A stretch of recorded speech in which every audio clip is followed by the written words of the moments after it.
आपण पाहत आहात संघर्ष नायक न्यूज, जनतेला न्याय मिळवून देणारं हक्काचं एकमेव न्यूज चॅनल संघर्ष नायक न्यूज। मिरजेत बस स्थानकात बसेसच्या गैरसोयीबाबत शिवसेना उद्धव ठाकरे गटाचे मिरज बस स्थानकात आंदोलन। शिंदे आणि ठाकरे गटाच्या पदाधिकाऱ्यांमध्ये धक्काबुक्की, पोलिसांच्या मदतीने वाद टळला, उद्धव ठाकरे गटाचे पदाधिकारी ताब्यात। मिरजेत शिवसेना उद्धव ठाकरे गटाकडून बसेसच्या गैरसोयीबाबत मिरज बस स्थानकात जाऊन महामंडळ अधिकाऱ्यांना धारेवर धरले। त्यानंतर बसेसवर लावलेल्या मुख्यमंत्री उपमुख्यमंत्री फलकाच्या फोटोला काळे फासून प्रवाशांची गैरसोय केल्याबद्दल निषेध व्यक्त करण्यात आला।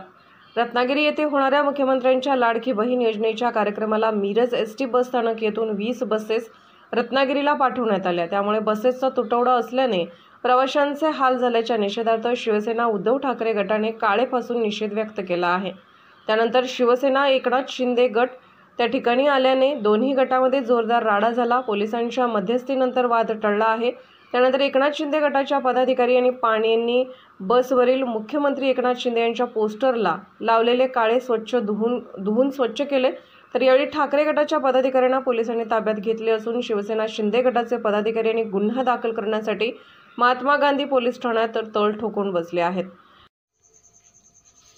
संघर्ष नायक न्यूज चॅनलला लाईक करा, शेअर करा आणि सबस्क्राइब करा।